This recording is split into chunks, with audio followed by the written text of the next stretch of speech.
Boa noite, pessoal. São 20h31 do dia 2 de junho.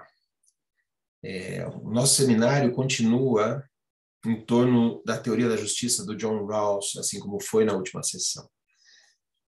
Só que agora o texto base não é mais a opinião do professor Vives, mas uma espécie de réplica à opinião do professor Vives.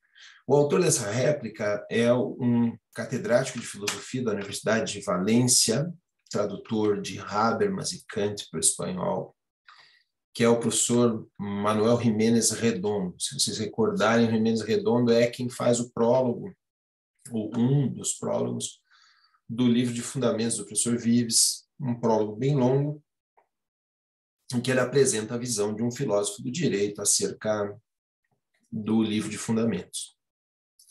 Aqui ele vai manifestar a sua breve, pequena discrepância em face da opinião do professor Vives, acrescentando algumas coisas, mas eu acho que é muito interessante de ver nesse texto, especialmente a posição dele como tradutor do Kant, que é, como estudioso de Kant, que é, a opinião dele que, de alguma maneira, vai em contraposição àquilo que o Rawls fala e muito mais mergulhado em Kant do que pretende o professor Vives. Se vocês olharem o professor Vives, de alguma maneira, termina apoiado em Wittgenstein, né?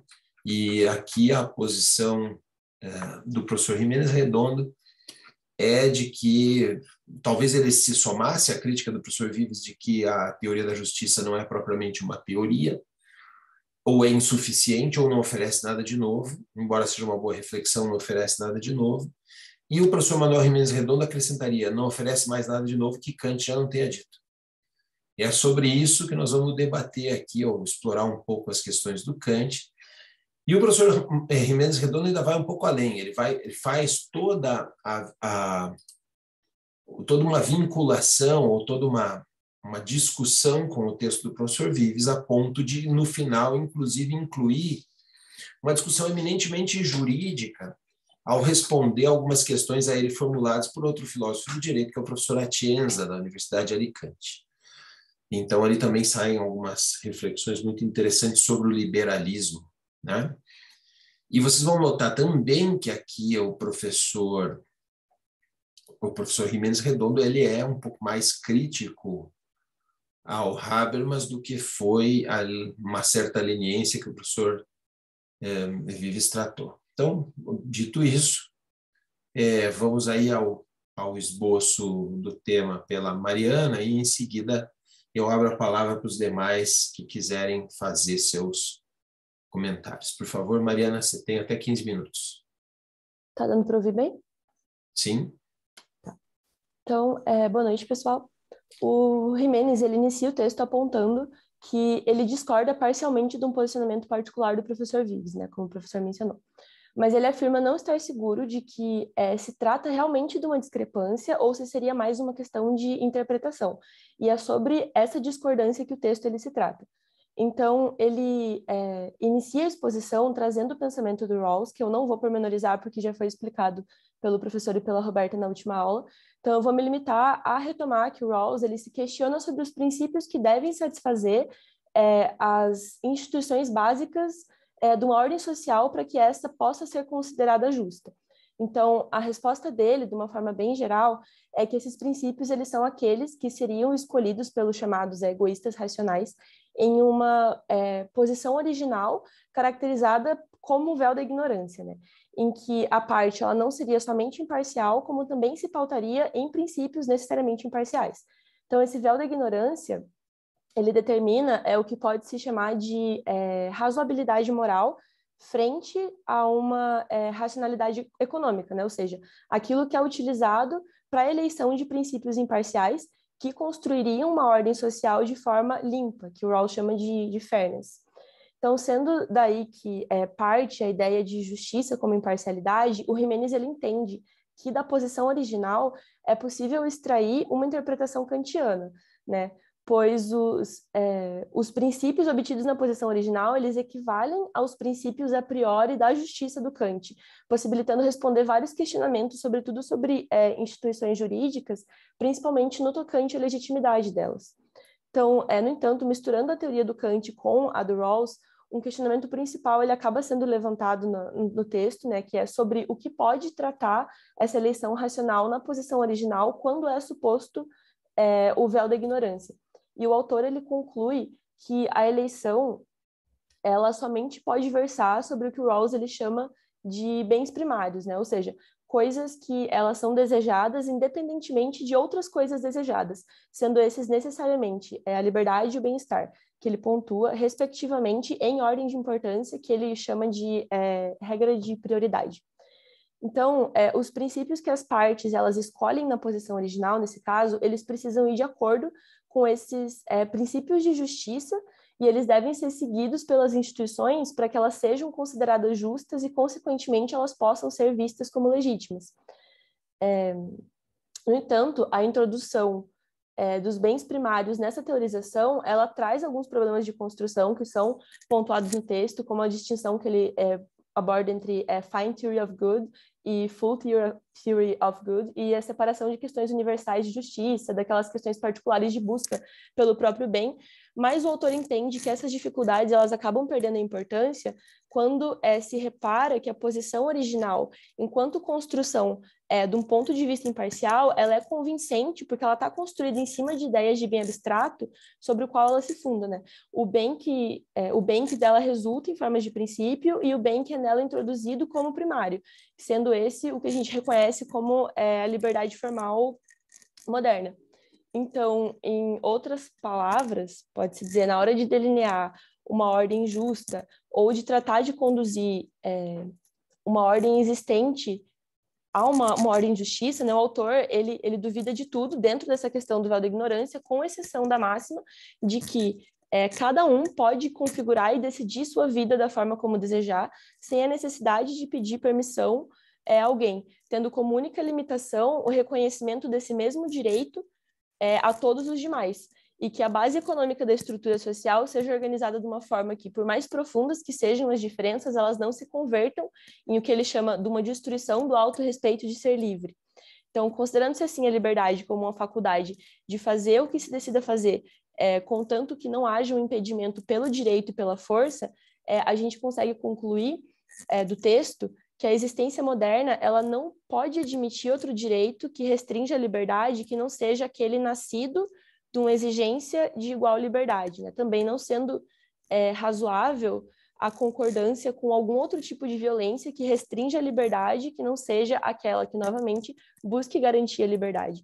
Então, portanto, no que se refere a princípios de direito, a existência moderna ela acaba se caracterizando porque a liberdade ela não tem um limite maior do que ela mesma, né? Ela se converte dessa forma numa liberdade absoluta.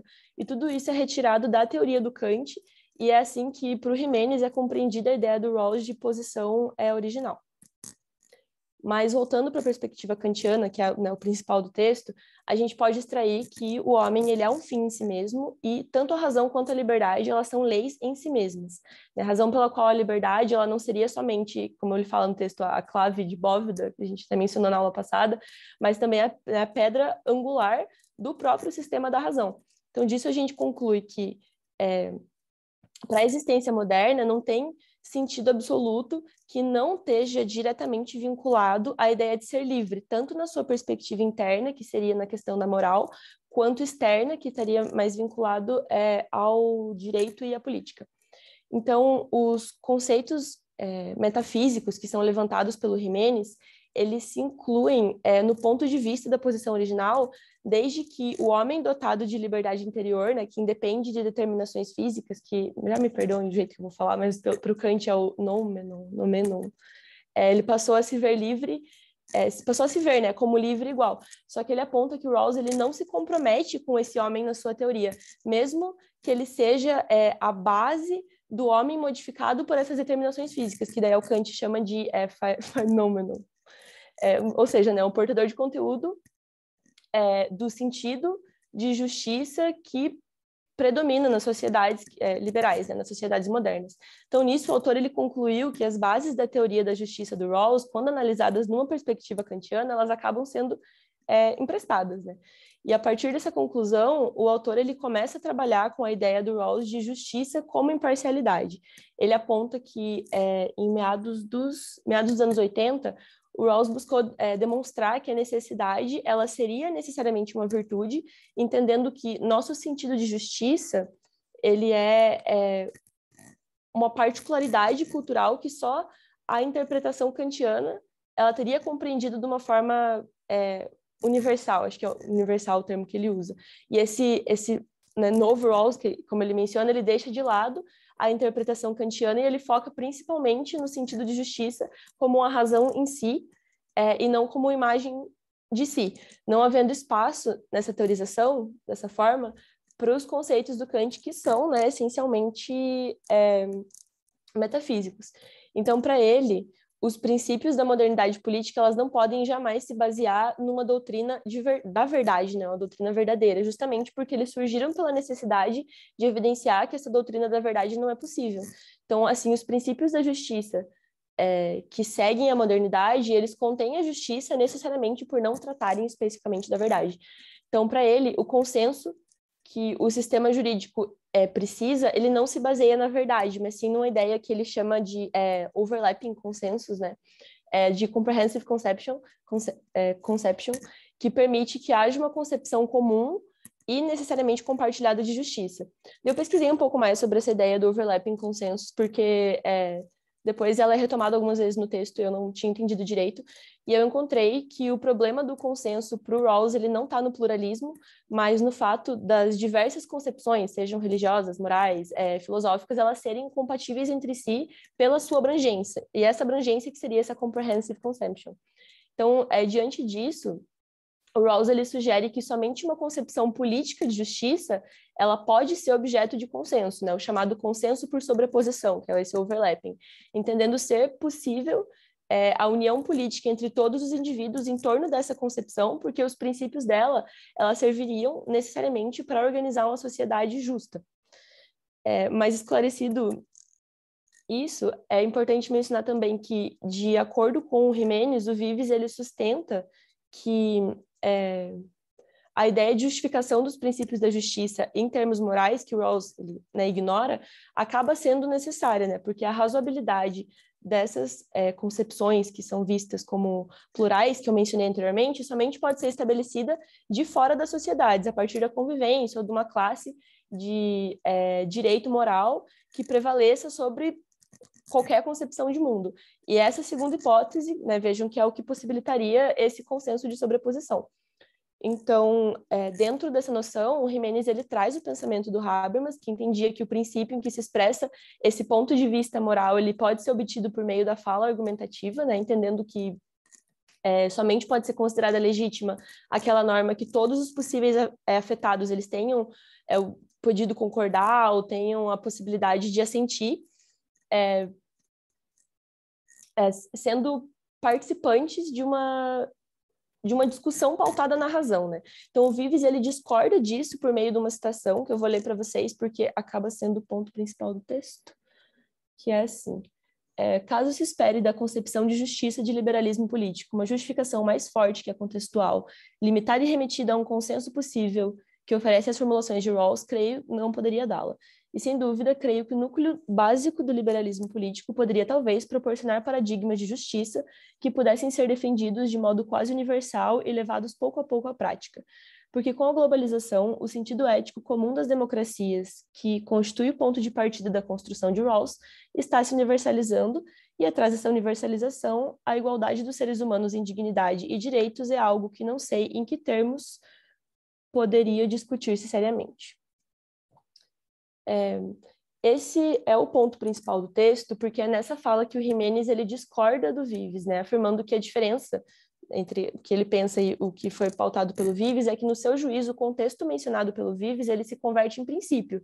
É um princípio que transparece no choque de cosmovisões, ele fala dessa forma, divergentes, e com que todas elas, essas cosmovisões, vão entrar em conflito. Então, para explicar melhor, ele se utiliza dos próprios termos do Kant, que eu traduzir e vou ler também, afirmando, transparece a razão prática que se anuncia e faz-se valer em prática sua realidade e o caráter incondicionado de seus conceitos e princípios, de forma que querer torná-los óbvios é uma tentativa vã, praticamente impossível.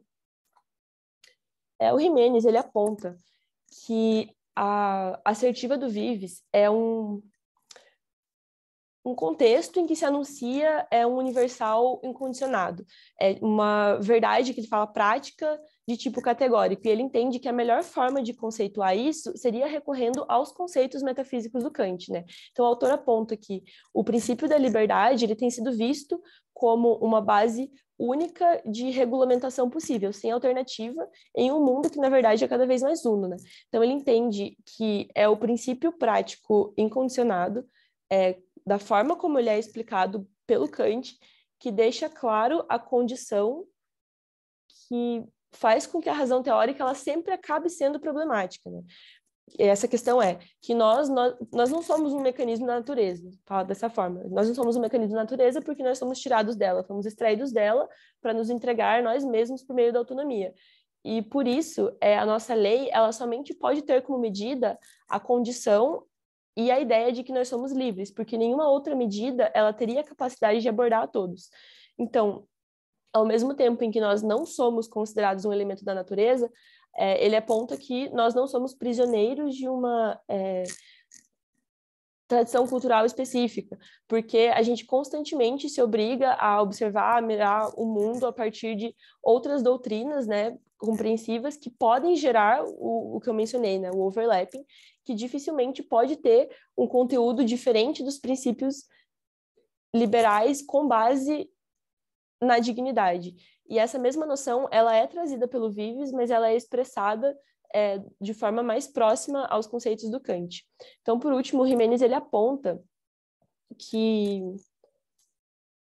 ele concorda com o Vives sobre tudo o que ele diz sobre o liberalismo, né? Entendendo que, pelo viés do Kant, seria legítima toda ação pautada na ideia de que a minha liberdade ela precisa ser compatível com a de qualquer outro. E isso se dá por uma lei geral que vem efetivamente da vontade de todos. Então, diante disso, o autor ele formula algumas perguntas que eu vou ler. A primeira é, essa noção de direito dá conta do que são os sistemas jurídicos dos estados constitucionais? E a segunda, essa interpretação kantiana não supõe um ancoramento no modelo de Estado liberal de direito? Terceira, é compatível renunciar a que o direito se ocupe do bem-estar com a ideia de direitos sociais? E quarto, pode-se considerar a ideia kantiana de pessoa e dignidade como base de todos os direitos humanos? Por questão de tempo, já que o texto ele traz muitos detalhes e pormenorizações para não acabar ultrapassando o tempo, eu vou me limitar a apontar que a resposta das duas primeiras questões ela é afirmativa, mas como elas são um pouco mais simples, eu vou pular para as duas últimas, que eu achei um pouco mais complexas. Então, ao perguntar se é compatível renunciar a que o direito se ocupe do bem-estar externo com a ideia de direitos sociais, a resposta que o Jimenez ele oferece ela é afirmativa também. Ele entende que a pergunta quer dizer se uma ordem de direito ela deve incluir outra classe de direitos além da liberdade e da participação política, né? Ao que é discutida como resposta tanto a ideia de princípio moral do Kant quanto a ideia de lei de não sei, que é aquela ideia de relação entre capacidade de oferta e demanda de mercado. Eu tive um pouco de dificuldade de entender essa parte do texto, mas eu consegui concluir, posso estar errada, que se essa lei ela não se cumpre, né, as instituições no Estado social têm que formar parte da lei geral que vem da vontade unida, que seria a vontade de todos, e que os problemas da liberdade elas só podem ser resolvidos pela própria liberdade. E, por fim, questionando se é possível considerar a ideia kantiana de pessoa e dignidade como base de todos os direitos humanos, a conclusão do Jimenez, que foi a parte que eu achei mais interessante do texto, é que, entendendo que todos os direitos eles se baseiam na liberdade como único direito inato, né, inerente do homem, e sendo a liberdade o impeditivo do homem de se tornar um mecanismo da natureza, como foi mencionado anteriormente no texto, a gente entende que essa posição do homem sobre a natureza é o que o converte em um fim em si mesmo, né? Conferindo a dignidade ao homem, em vez do preço. Então, dessa forma, o exercício das liberdades individuais modernas, ela não anula o fato do princípio de liberdade sobre leis gerais provenientes da vontade unida de todos ser a única base normativa possível para pautar e justificar todos os direitos humanos. Então, foi isso que eu tirei do texto. Tem mais coisa, mas não ia dar tempo de falar. Então, obrigada.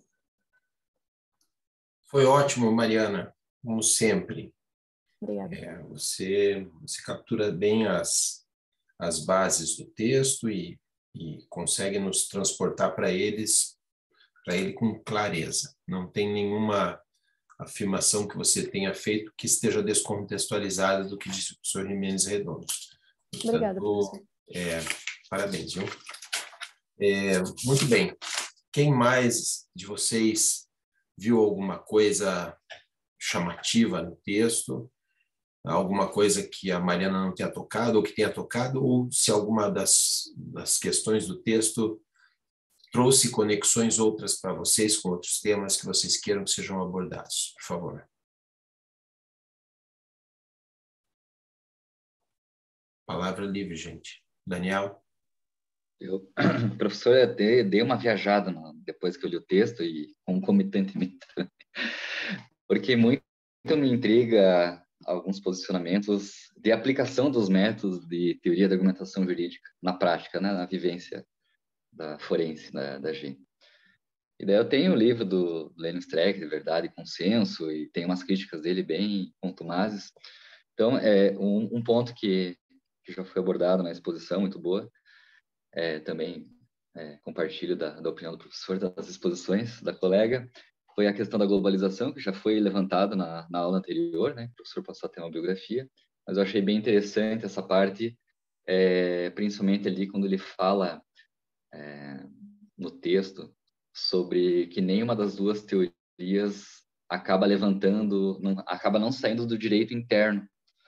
E quando eu estudei aqui no mestrado a teoria geral do Estado da professora Tânia, eu conversei com o professor William também, que fez a tese de doutoramento dele sobre o McCormick.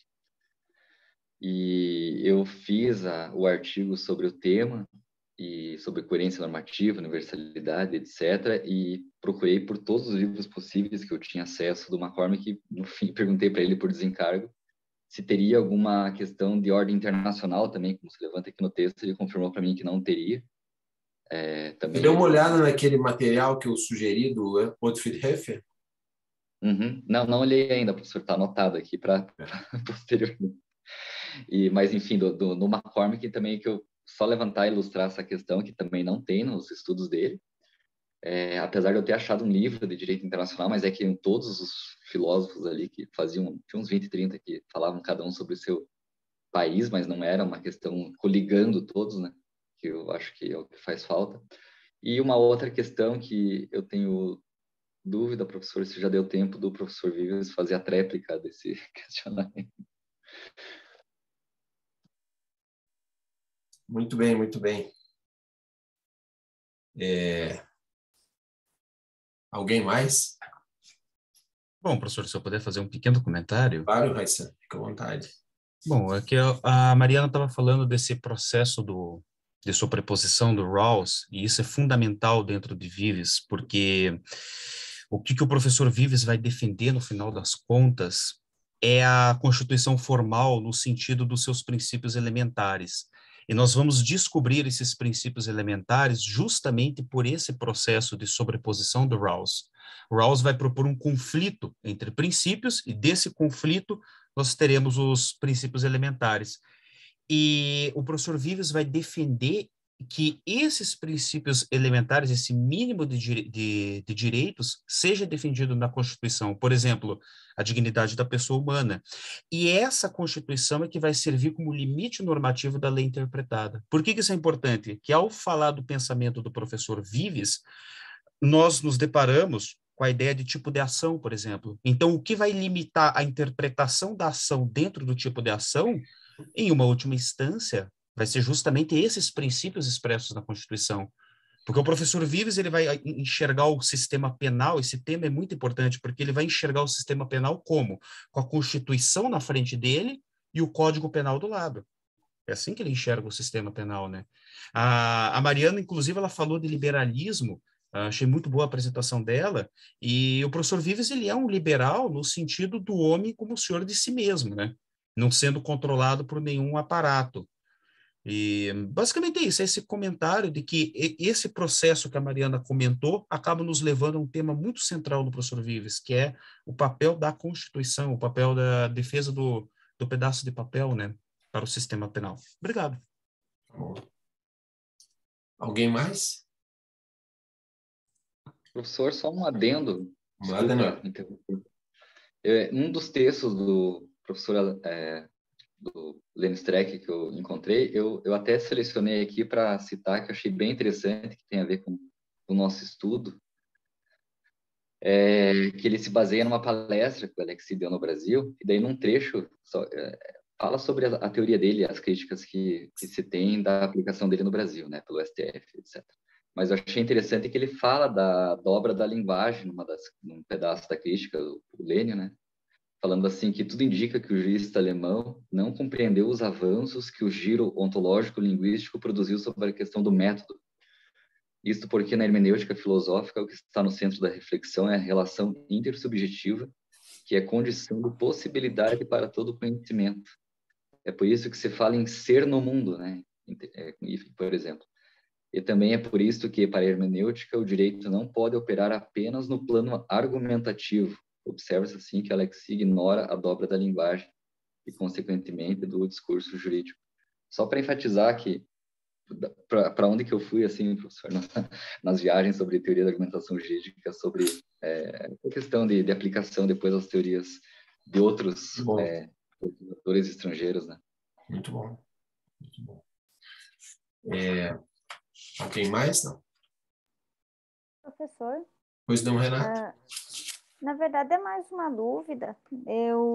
Teve uma citação ali que me chamou a atenção, acho que na página 588, que ele fala mais ou menos assim: Kant deixa claro em sua filosofia do direito que os problemas de integração social que o exercício de liberdade gera vão ser remediados pela própria liberdade mediante lei.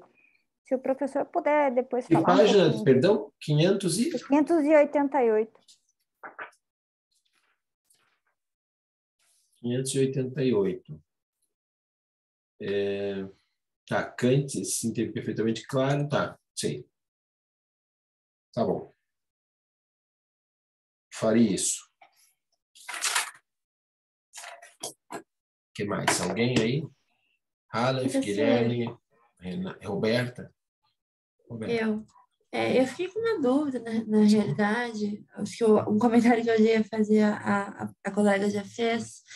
Minha dúvida é em relação à crítica ao Habermas, que eu vi que ele cita algumas vezes no texto, só que eu não consegui compreender exatamente qual que seria o ponto de corte, assim, dessa visão, né?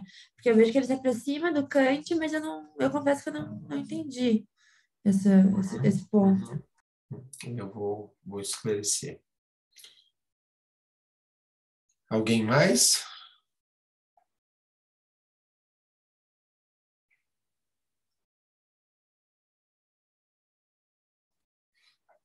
Não, né? Então, vamos lá.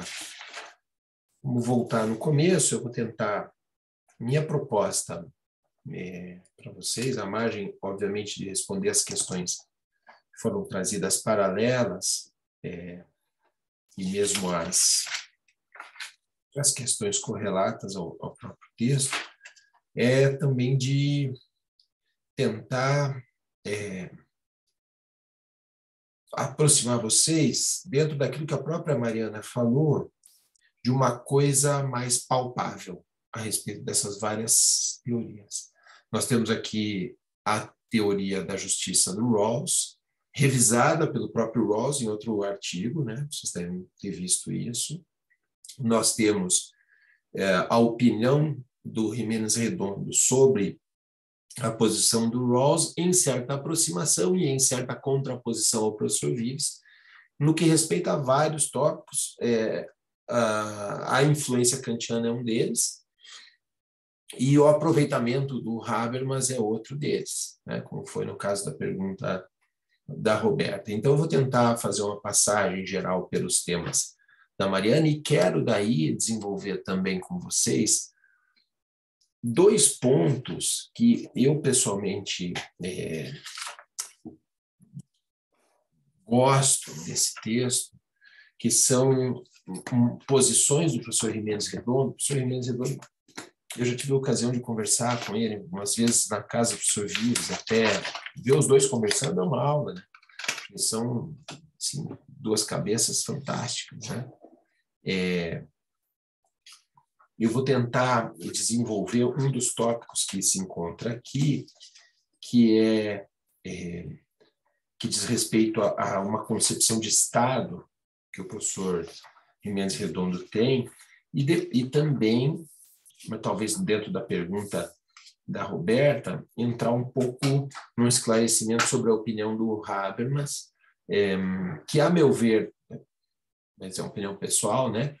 E aí vai discrepar um pouco do autor, a meu ver, ele oferece muito mais em termos de solução plausível e aproveitável para o âmbito do direito do que oferece a teoria da justiça do Rawls, né?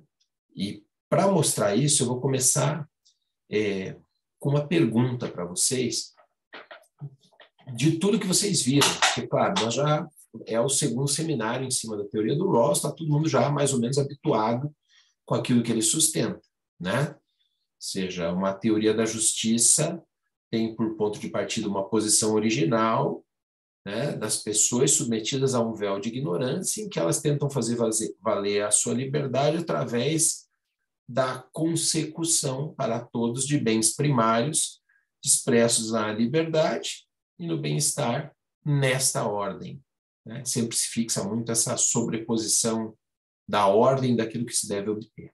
Muito bem. Minha pergunta para vocês é assim: teoria da justiça do Rawls é realizável ou é utópica? Essa é uma pergunta óbvia, assim. Por quê? Por que essa pergunta? Porque a questão básica e a questão que preocupou a pergunta do Daniel tem aplicabilidade prática esse negócio? Eu uso?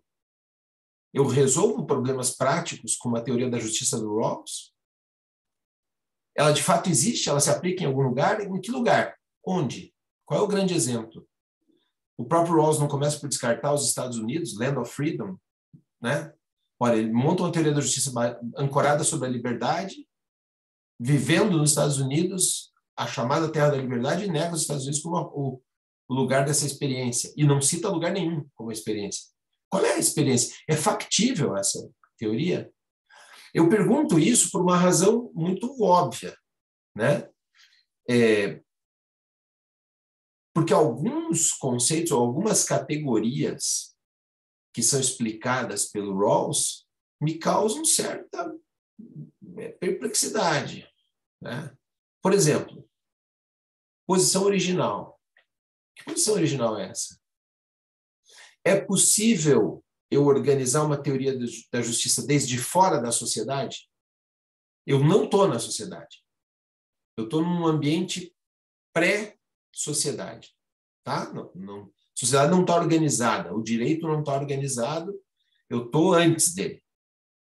Daí, para organizar esse direito de um modo justo, ou equânime, ou fair, seja lá como queira, né? Eu me coloco, então, nessa posição original. Existe essa posição original? Eu pergunto isso por uma razão óbvia. Eu vivi, vocês não, o processo constituinte. Né? Nós estamos tratando, e depois, numa das perguntas, o professor Giménez Redondo é até meio irônico, né? A respeito do Estado Constitucional. Né? Mas vamos lá, vamos supor que essa pré-organização é a pré-organização de um Estado Constitucional e, portanto, então vamos partir de uma Assembleia Nacional Constituinte. Qual é a Assembleia Constituinte que tem ou que contempla uma posição original tal como descrita na teoria da justiça do Rawls? Fala para mim. Vocês já viram alguma? Isso me chama poderosamente a atenção. A segunda coisa que me chama poderosamente a atenção, ele diz, bom, é condição de realização dessa teoria da justiça que esses realizadores dessa teoria da justiça, que vão buscar os bens primários, estejam cobertos pelo véu da ignorância. Esse véu da ignorância se traduz, então, na ideia de que essas pessoas não podem ter, a priori, uma correta percepção do lugar social que lhes cabe na sociedade nascente. Não é isso? Existe isso também? Quer dizer, quem participa de uma Assembleia Nacional Constituinte não são grupos de pressão em torno de determinados poderes? Quem viveu a Assembleia Constituinte de 88, um Estado em transição saindo da ditadura, sabe o quanto foi negociado sair dessa ditadura. Até hoje nós não tivemos um acerto de contas da criminalidade acontecida no curso da ditadura. E isso é parte do jogo para sair uma Assembleia Nacional Constituinte. E aí as pessoas eram cegas a respeito da posição que ocupariam a posteriori no ambiente social derivado dessa Constituinte? Será que é certo isso? É correto pensar isso? Eu, sinceramente, acho que não. Então, me custa crer que, com base nesses fundamentos, nessas duas categorias, me custa crer nessas duas categorias. Todo o resto que vem depois tem uma ancoragem kantiana, não tenha dúvida. Né? Quando você vai falar em liberdade, como a liberdade dos modernos, vocês devem ter visto aquele discurso histórico, a Mariana pulou, mas tem um discurso histórico que o professor Jiménez Redondo faz, remete a Justiniano, né? E a origem do conceito da liberdade dos modernos, que é uma coisa que o professor Vives fala, depois a gente pode se debruçar um pouco nisso, porque isso também seria um complemento daquilo que a Mariana disse. É claro, em 15 minutos não dá para, né? Não cabe tudo. Mas esse discurso histórico diz muito a respeito de uma liberdade dos modernos, que é um construto histórico. É um contexto, de fato, como diz o professor Vives. A liberdade que a gente vive, a liberdade que a gente tem hoje, ela não é de hoje. Ela veio sendo construída historicamente. Né? Ela é um construto. E ela em si, será que precisa, como pressuposto de sua sustentação, de sua existência, das categorias da posição original submetida a um véu de ignorância? Essa é a minha pergunta. Né? O ponto de partida da questão, a meu ver, é esse. O que o professor Vives sustenta no primeiro texto, e me parece plausível, é dizer, olha, aqui o Rawls diz que vai oferecer alguma coisa e não oferece nada. Ele fica raciocinando sobre coisas que são muito interessantes e tal, mas que não solucionam nada. Ele não apresenta, de fato, uma teoria que consiga dar solução a problemas práticos. Não apresenta, porque os pressupostos da liberdade, para ele, são pressupostos utópicos, a meu ver. E, além de utópicos, absolutamente dispensáveis, segundo o construto do professor Vives. Ele vai falar que a liberdade dos modernos é a base da coisa.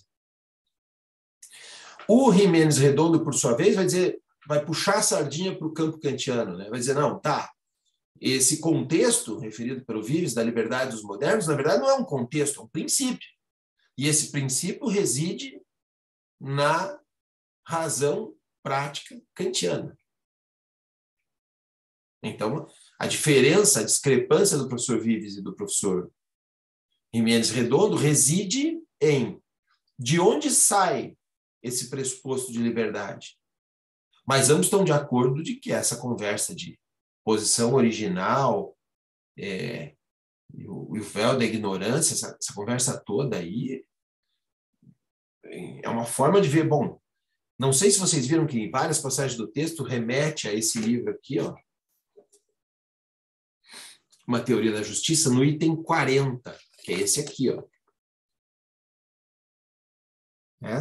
Esse item 40 é a interpretação kantiana da justiça como equidade, que o Rawls diz que não adota. Veja o que diz aqui assim: analisei em grande parte o conteúdo do princípio de liberdade igual e do significado da prioridade dos direitos que esse princípio define.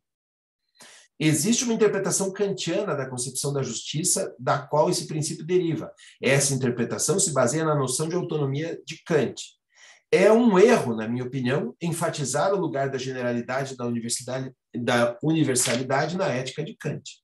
E aí ele vai desenvolvendo aqui, no texto todo, as diferenças da sua concepção frente àquilo que seria uma análise kantiana dessa liberdade. Tá? Dizendo o tempo todo que ele apresenta algo de mais concreto do que a metafísica kantiana, né? Que é uma ideia de razão como fonte da liberdade. Né? Todo mundo sabe disso. Né? Vai lá no Kant, na razão prática, é isso que vocês vão encontrar. Né? E até o professor Jimenez Redondo também cita. Né? Lá o começo do primeiro capítulo da crítica da razão prática, ele vai falar justamente da liberdade. Né?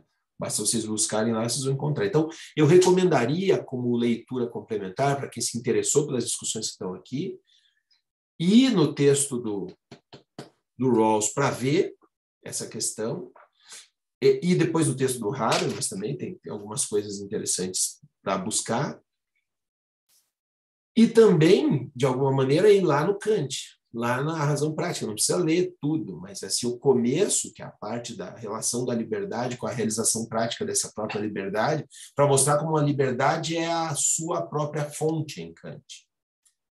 E é isso que o professor Jimenez Redondo tenta explicar o tempo todo. Tá? A liberdade não derivaria de uma outra coisa, senão da pura razão. Né? Uma razão que orienta os homens na condição de liberdade igual. Enquanto que para o Rawls seria necessário uma pré-condição, ou duas, né? Que é uma posição original de quem define a liberdade, e essa posição original coberta pelo véu da ignorância. Que são duas categorias, com todo respeito, para mim, completamente artificiais e que oferecem uma capacidade de rendimento pífia. Mas, enfim, cada um que se arranje com isso. Né? E a outra questão que o professor Jimenez Redondo põe como talvez a primeira razão concreta para ir a Kant como forma de justificar o Rawls, ou demonstrar uma dependência da teoria do Rawls em face da base teórica da metafísica kantiana, é a questão de universalidade e particularidade. Ele defende no texto, Mariana citou aquela teoria do bem, a teoria do bom, a teoria de um bem geral e a teoria do que eu quero para mim de bom, né?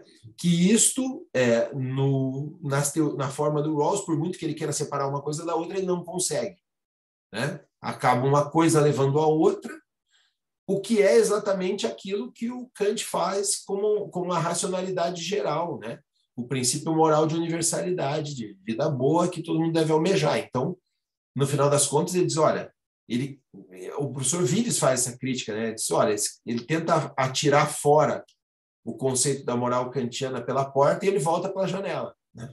Como se fosse um vento, assim, né? Porque não consegue separar essas duas teses. Porque, veja, ele bate o tempo todo nisso, o Rawls, né? Olha, os interesses pessoais de cada um não entram na composição do que são os bens primários. Os bens primários, liberdade e bem-estar, escolhidos por aqueles que estão na posição original, eles são aquilo que qualquer um escolheria. E, portanto, são universais, não são particulares, não são pretensões particulares. É uma pressuposição que leva a uma outra questão também para a gente perguntar do ponto de vista da utopia. De fato, a composição da organização jurídica, a estruturação de um Estado, ela começa nessa pretensão de universalidade? Será que, de fato, a pretensão daqueles que a organizam, que ocupam a posição original para organizar essa sociedade, eles, de fato, buscam primeiro um bem geral?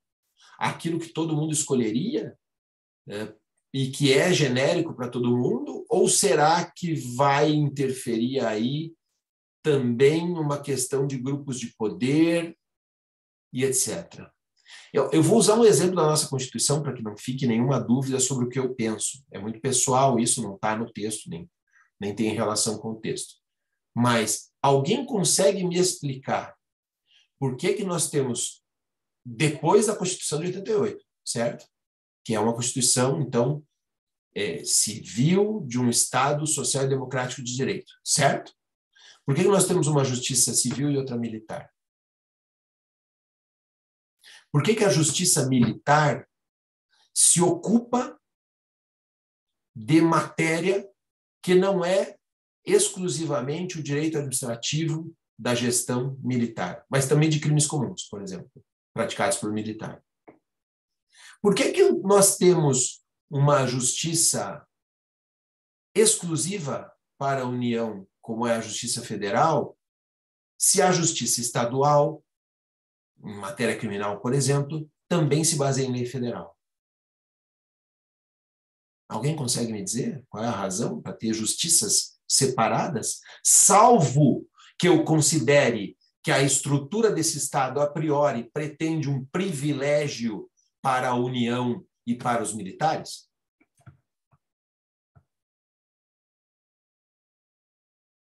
Então, vejam só, é uma justiça de transição, né? Nós vamos fazer um Estado aqui que interessa a priori para todo mundo. Interessa para todo mundo uma justiça militar, gente? Interessa para todo mundo uma justiça federal separada da estadual? Aonde? Percebem a diferença dessa coisa? E veja, nós estamos falando lá de um princípio federativo, né? São entes federativos, a União, Estados, municípios e o Distrito Federal. Só que tem uma justiça só para a União. Como assim, cara? Qual é a lógica disso? Alguém explica para mim. Socorro, né? Então, eu devo partir do pressuposto que, como aí interferiram interesses de grupos que não são universalizáveis, a Constituição de 1988 não obedece a uma teoria da justiça, é, portanto, uma estruturação de um Estado injusto? Porque essa é a consequência, tomada por base da teoria do Rawls. Ou a liberdade é a liberdade possível, contextualmente, como vai aparecer no Habermas ali, né? O consenso que dá para fazer pela força do melhor argumento dentro da igualdade e liberdade discursiva. Né? Vamos pensar um pouco, né? Vamos pensar um pouco, calçar as sandálias da humildade, né? Quando vai fazer vamos discutir justiça e direito, né? Bom,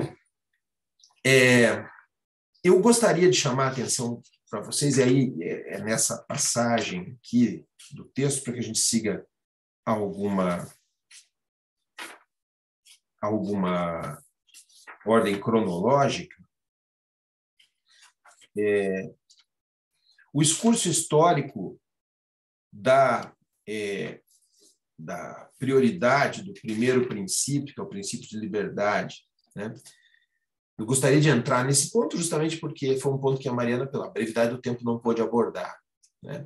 Por que eu faço questão de abordar esse ponto? Porque em outros seminários a gente referiu e refere também muito constantemente no livro de Fundamentos, o professor Vives, usa muito uma expressão liberdade dos modernos. Né? E aí a gente fica pensando, claro, eu entendo o que é a modernidade, entendo que vem lá da construção iluminista, etc. e tal, e aí chegamos numa ideia de liberdade, um conceito de liberalidade que ele defende, ele é um liberal convicto.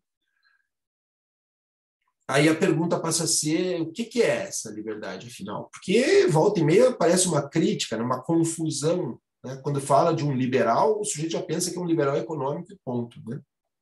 Quando as coisas não são bem assim. Né?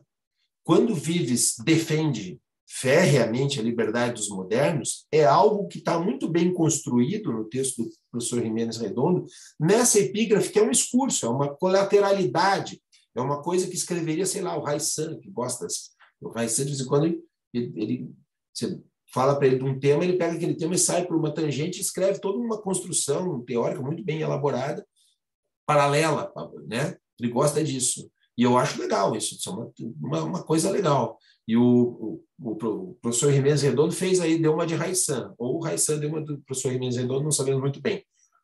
Mas é útil. Então, eu queria entrar aqui justamente para vocês ficarem com essa percepção a cada vez que o professor Vives fala de liberdade dos modernos, do que é que ele está falando. Então, vamos lá, se debrucem lá na página 570,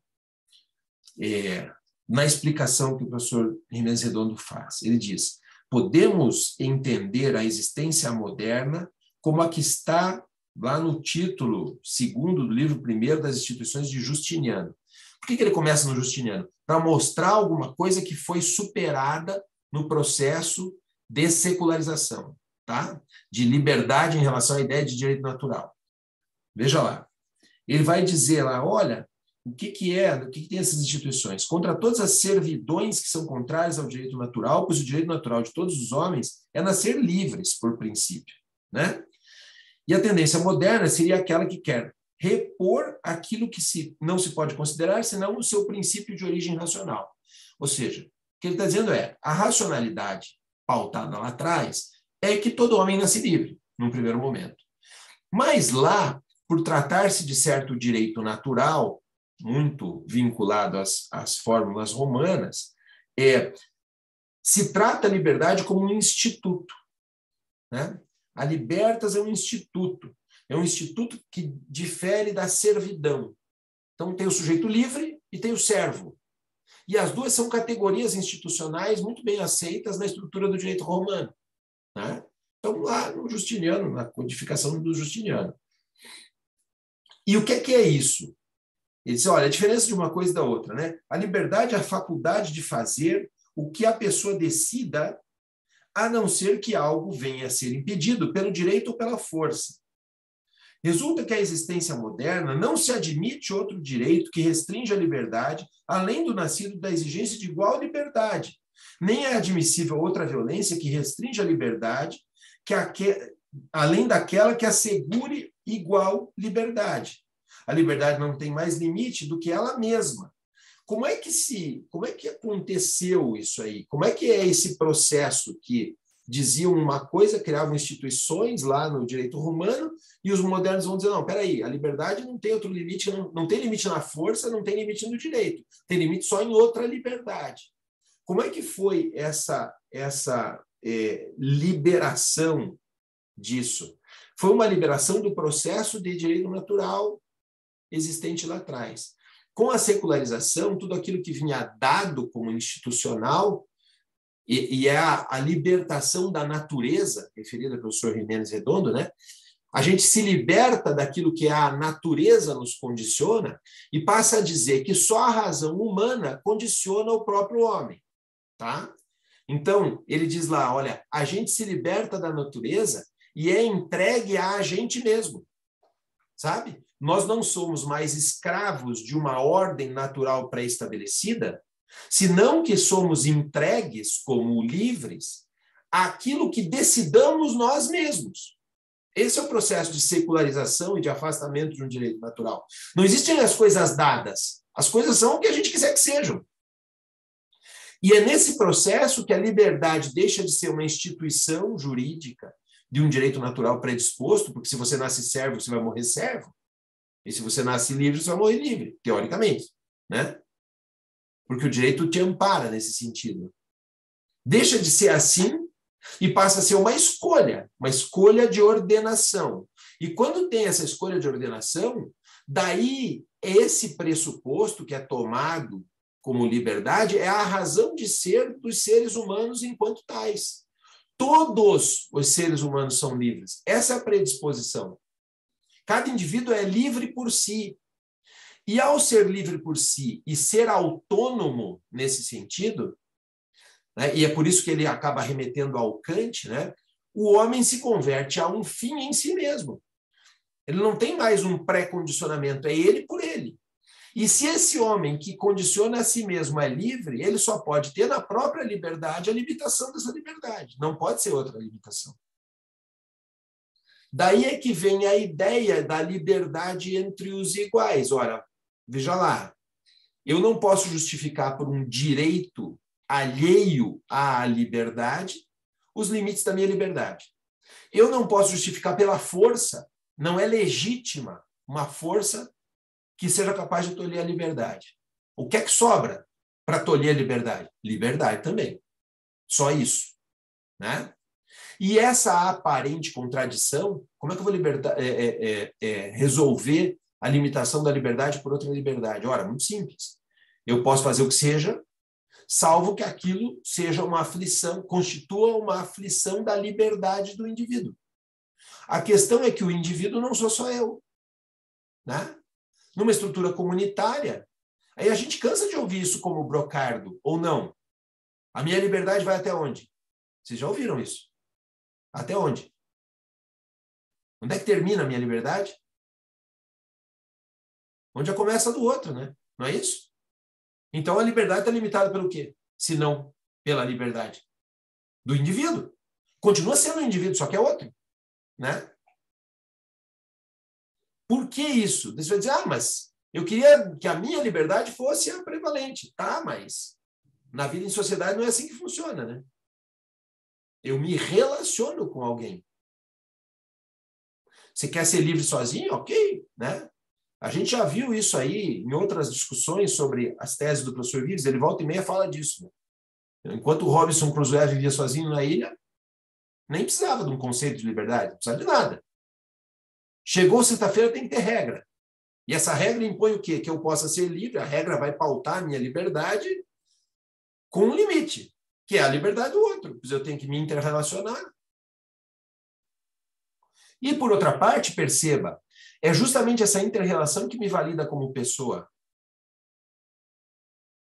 Né? Porque não existe a minha autovalidação sem o alter. O que é que eu sou se não tenho o alter? Né? Bom, eu só quis que vocês fizessem esse raciocínio, essa passagem para entender o que é que o professor Vives vai defender muitas vezes quando ele fala em liberdade dos modernos. Ele dá por sabido o que é que está falando quando está falando de liberdade dos modernos, e você que lute, né? Então, eu prefiro deixar um pouco mais explícita essa questão para a gente poder conversar um pouco, né? Bom, dito isso, nós temos uma condição, então, de natureza do homem em relação à liberdade limitada pelo exercício da liberdade. E daí entra uma outra questão, que lá na frente a gente vai retomar quando for responder as questões do Atienza, que são, e os direitos sociais? Como é que se realizam direitos sociais? Afinal, se a gente olha na nossa Constituição, voltando para a nossa Constituição, logo depois dos direitos fundamentais individuais, o que é que vem? Direitos sociais, né? Por que eles estão ali? Né? Por que esses direitos sociais estão ali? Na fórmula vista, na forma como o professor Jiménez Redondo vê as coisas, ele diz: esses direitos sociais são os que permitem que a liberdade se realize. Veja, isso é importante. E depois, nas respostas ao Atienza, isso vai ficar mais claro, eu vou explorar isso mais com vocês com dados históricos, né? Quando eu proponho que direitos sociais existam por si mesmos, à margem do que seja essa expressão de liberdade individual, eu abro passo ao autoritarismo. Tá?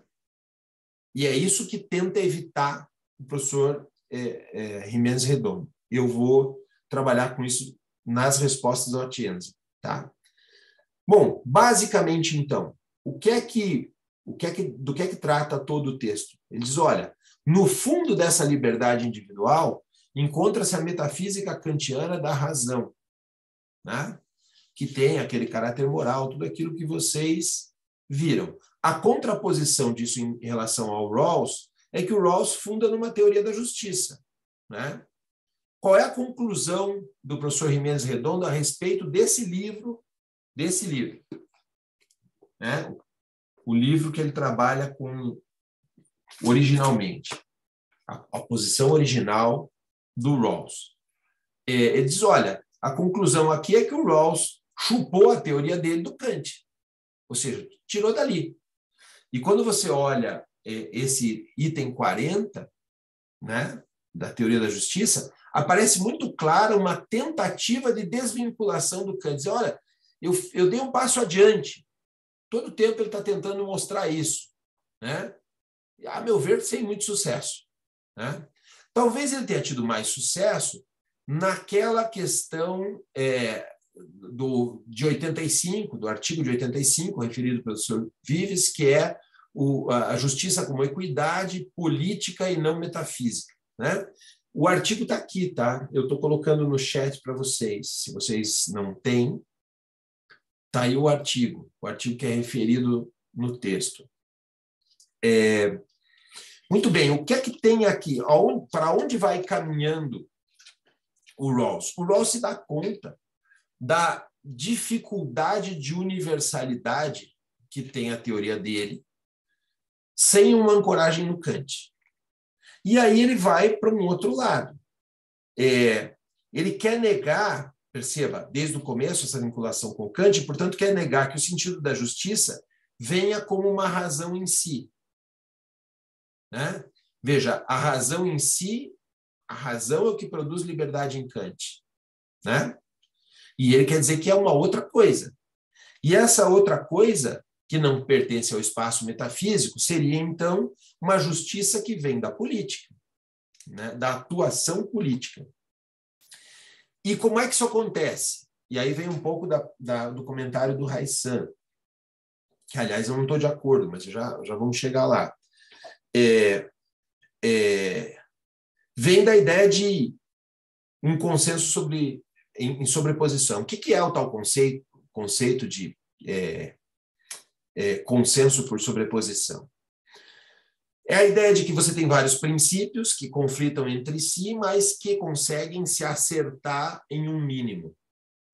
Você tem vários conceitos, ou várias tendências, ou várias pretensões que conflitam entre si, mas que conseguem acertar-se em um mínimo. Esse mínimo é sobreposto. Né? Eu digo, bom, minha ideia sobre justiça é A, B, C, D. A ideia de justiça do Halef é D, E, F, G. Bom, sobre D, nós dois estamos de acordo. Então, todo o resto fica para trás, mas a gente pode chegar a um acordo por sobreposição no item D. E isto, então, representaria a justiça para nós. Entenderam? Basicamente, essa é a fórmula do tal consenso por sobreposição. Tá? Perceba que numa fórmula como essa, o que acontece na prática é um descarte de boa parte dos conceitos, uma espécie de esvaziamento dos conceitos, um esvaziamento dos princípios, até que sobre somente aquela essência que se sobrepõe. O que imaginemos muito claramente, e entrando um pouco na questão do Daniel, é que numa ideia de universalidade isso é problemático. Né? Se a minha pretensão é gerar uma estrutura de consenso por sobreposição a nível universal, eu teria que ter uma política universal onde o mínimo fosse igual para todo mundo. Né? Eu gosto sempre de lembrar desse exemplo, porque eu vivi em Sevilha. Né? E ali tinha muitos casos de investigação criminal por lesão gravíssima, em casos de ablação. Vocês já ouviram falar disso? Sabe do que eu estou falando? É o aramaico. Bom, os marroquinos que migram... Bom, Marrocos é o primeiro país, né, na África, passado o Estreito de Gibraltar, e, portanto, muito perto da Espanha. Vinha muito marroquino para a Espanha, assim como tem muito espanhol em Marrocos, natural, né? E claro que quem vem traz sua bagagem cultural, certo? Boa parte deles são muçulmanos. E na variante religiosa muçulmana dos marroquinos, e há várias outras variantes, eu não vou entrar nelas e nem as conheço tão detidamente assim, mas a deles sim conheço, as mulheres não têm direito ao prazer sexual. Então as meninas sofrem um processo que é cultural de mutilação do clitóris, que se chama ablação, para que elas não sintam prazer na relação sexual. E, obviamente, isso na Espanha é uma lesão gravíssima, como seria no Brasil. É uma questão cultural, certo? Como é que se chega a um consenso por sobreposição nessa questão entre os muçulmanos e os espanhóis? Me diga.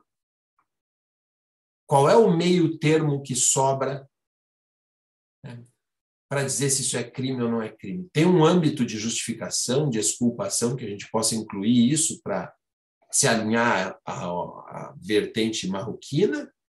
Ou será que a religião deles cede ao direito espanhol?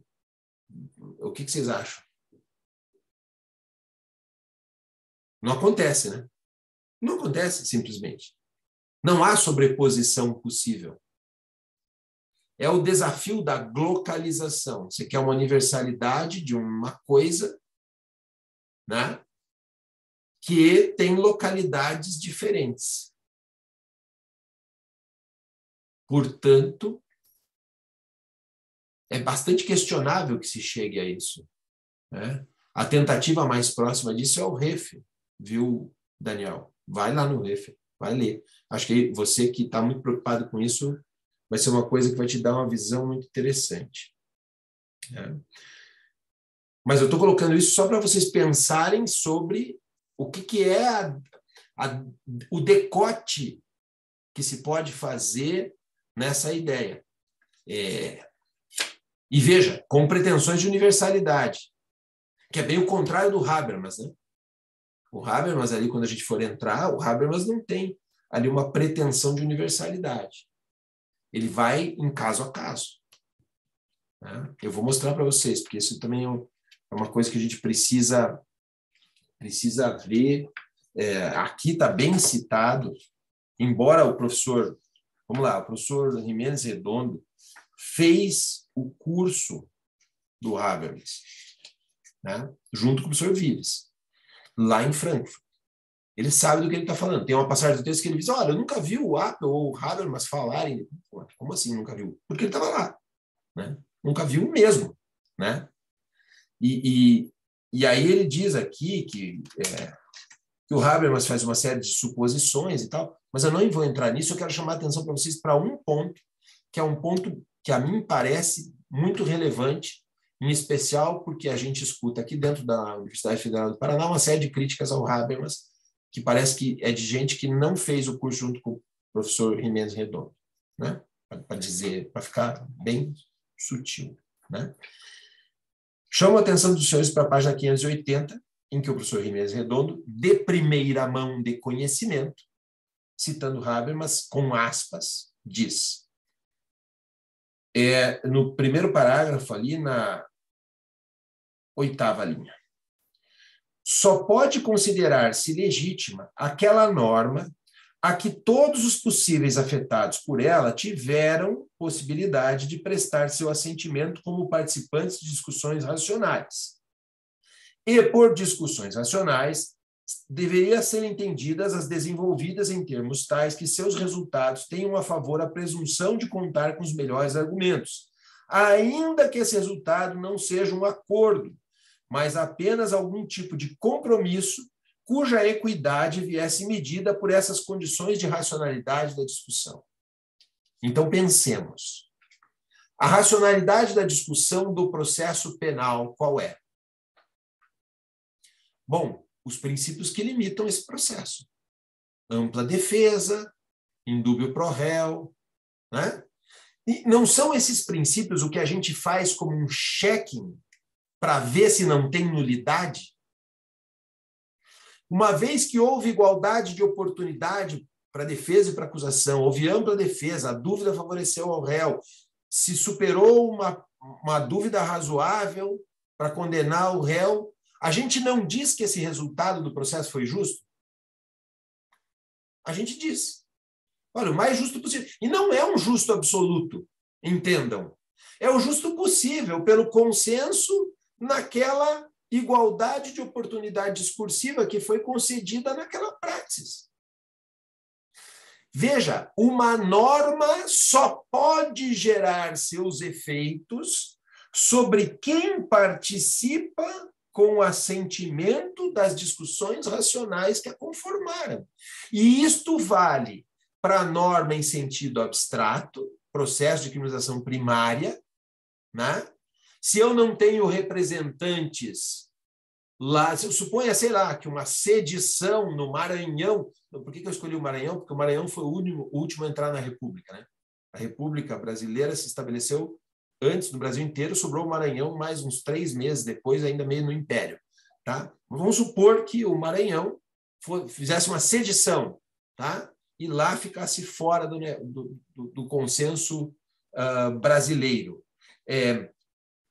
Será que a gente poderia impor a eles as regras vigentes no Brasil? Será que dá?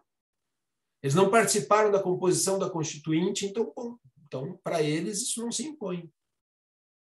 Processo de criminalização primária também não se impõe. Mas a criminalização secundária também cria norma.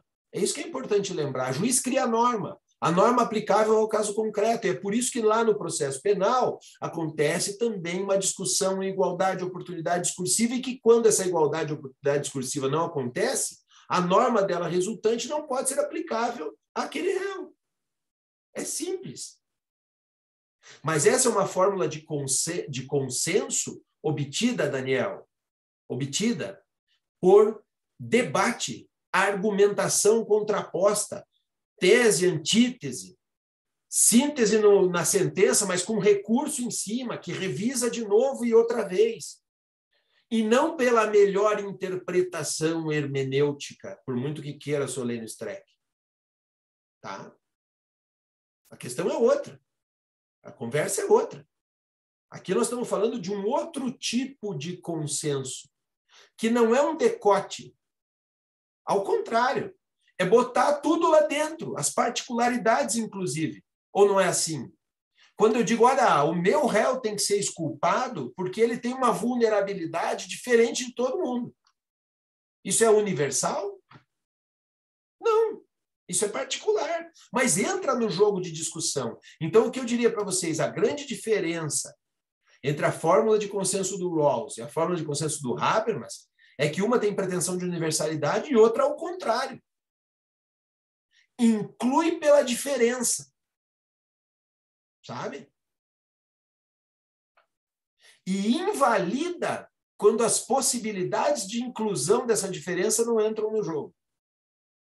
Olha, eu não pude expressar toda a minha argumentação discursiva, bom, então, sobre mim não vem essa norma. Tá? Não é que o Habermas... E é isso que vocês vão escutar algumas vezes, em algumas aulas aí. O Habermas pressupõe uma sociedade igual que não existe. O Habermas não pressupõe nada. Nada. Tem nada pressuposto em Habermas. Antes, pelo contrário. A conversa é outra. A conversa dele é, não vai valer se não for inclusivo o suficiente.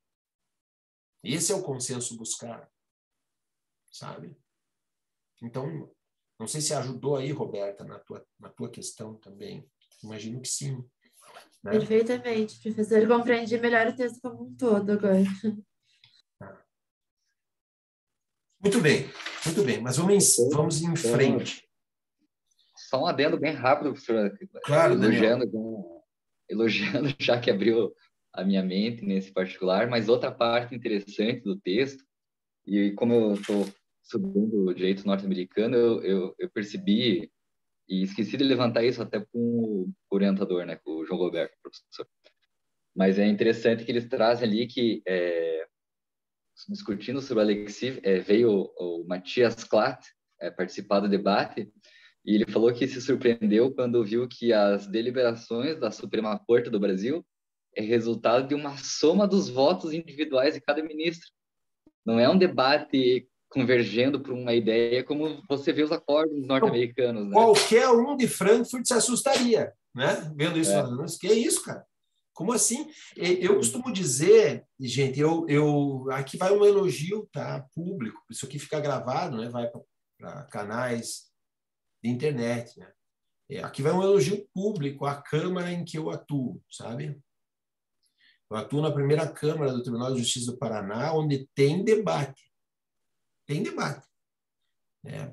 melhor, pior, isso não é questionável, não é essa a questão.